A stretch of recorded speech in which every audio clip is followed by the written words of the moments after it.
Introducción.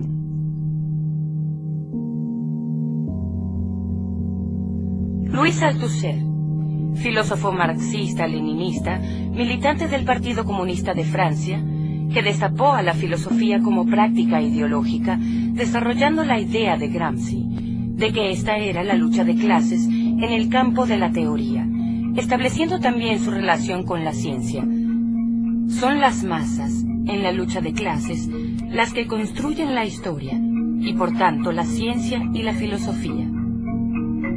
Esto entró en contradicción con la tesis estalinista y con su vertiente eurocomunista. En la práctica teórica, sus elaboraciones son siempre intervenciones, a menudo colectivas, sobre problemas candentes del movimiento revolucionario. En su primera etapa, desarrolla y profundiza el pensamiento de Marx, incidiendo especialmente en el Capital, y de Lenin frente a la línea practicada por el PCF. En sus últimos escritos, quiere poner en práctica una refundación revolucionaria del marxismo. El curso que sigue es un fragmento de Ideología y aparatos ideológicos de Estado, que es la esquematización y puesta en relación de las organizaciones sindicales, religiosas, familiar, etc., y en definitiva, de la totalidad social, con el poder de Estado, que es de clase, significando por tanto una nueva conceptualización del Estado, superando la división Estado-sociedad civil. Por Louis Althusser.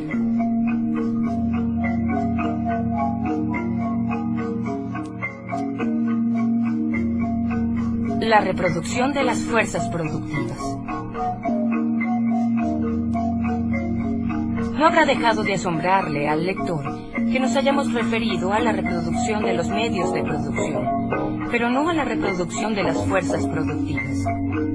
Hemos omitido, pues, la reproducción de aquello que distingue las fuerzas productivas de los medios de producción, o sea, la reproducción de la fuerza de trabajo.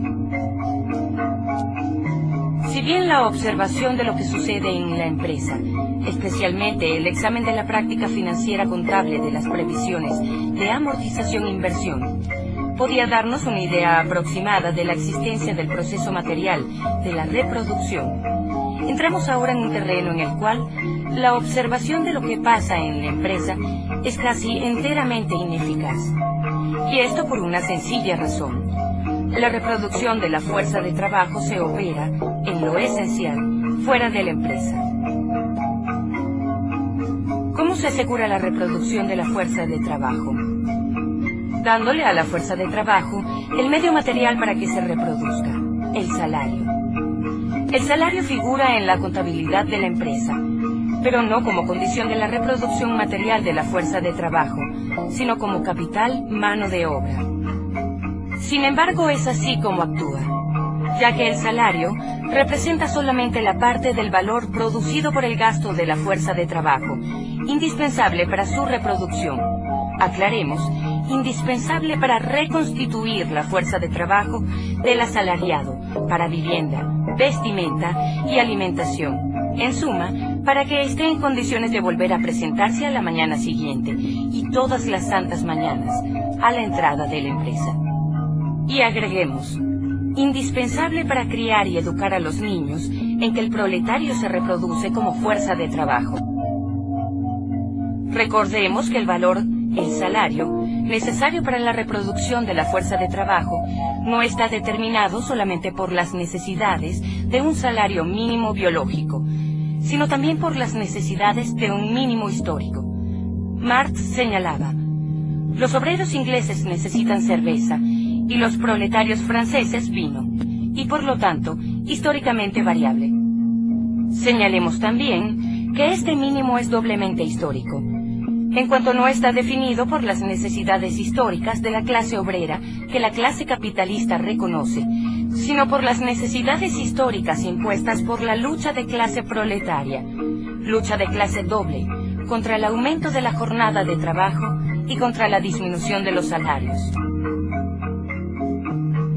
Empero, no basta con asegurar a la fuerza de trabajo las condiciones materiales de su reproducción para que se reproduzca como tal. Dijimos que la fuerza de trabajo disponible debe ser competente, es decir, apta para ser utilizada en el complejo sistema del proceso de producción. El desarrollo de las fuerzas productivas y el tipo de unidad históricamente constitutivo de esas fuerzas productivas en un momento dado determinan que la fuerza de trabajo debe ser diversamente calificada y por lo tanto reproducida como tal. Diversamente, o sea, según las exigencias de la división social técnica del trabajo en sus distintos puestos y empleos. Ahora bien, ¿cómo se asegura esta reproducción de la calificación diversificada de la fuerza de trabajo en el régimen capitalista? Contrariamente a lo que sucedía en las formaciones sociales esclavistas y serviles, esta reproducción de la calificación de la fuerza de trabajo tiende a asegurarse no ya en el lugar de trabajo, aprendizaje en la producción misma, sino cada vez más fuera de la producción, por medio del sistema educativo capitalista y de otras instancias e instituciones. Los aparatos ideológicos de Estado.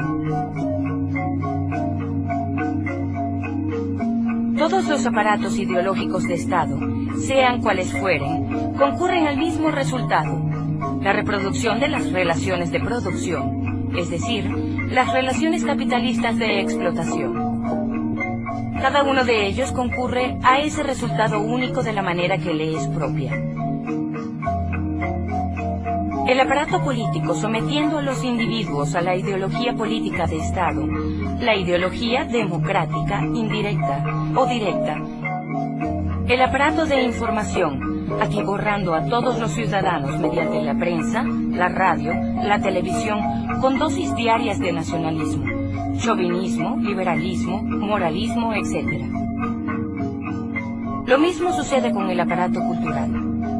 El rol de los deportes es de primer orden en el chauvinismo. El aparato religioso, recordando en los sermones y en otras grandes ceremonias de nacimiento, casamiento o muerte, que el hombre solo es polvo, salvo que sepa amar a sus hermanos, hasta el punto de ofrecer su otra mejilla a quien le abofeteó la primera, y el aparato familiar. Este concierto está dominado por una partitura única, ocasionalmente perturbada por contradicciones, las de restos de las antiguas clases dominantes, las de proletarios y sus organizaciones, la partitura de la ideología de la clase actualmente dominante, que integra en su música los grandes temas del humanismo de los ilustres antepasados que, antes del cristianismo, hicieron el milagro griego, y después la grandeza de Roma, la ciudad eterna, y los temas del interés particular y general, etc., nacionalismo, moralismo y economismo. No obstante, un aparato ideológico de Estado cumple muy bien el rol dominante de ese concierto, aunque no se presten oídos a su música, tan silenciosa es. Se trata de la escuela. La escuela. ¿Qué se aprende en la escuela? Es posible llegar hasta un punto más o menos avanzado de los estudios, pero de todas maneras se aprende a leer, escribir y contar, o sea, algunas técnicas y también otras cosas, incluso elementos, que pueden ser rudimentarios o por el contrario profundizados, de cultura científica o literaria, utilizables directamente en los distintos puestos de la producción. Una instrucción para los obreros, una para los técnicos, una tercera para los ingenieros, otra para los cuadros superiores, etc.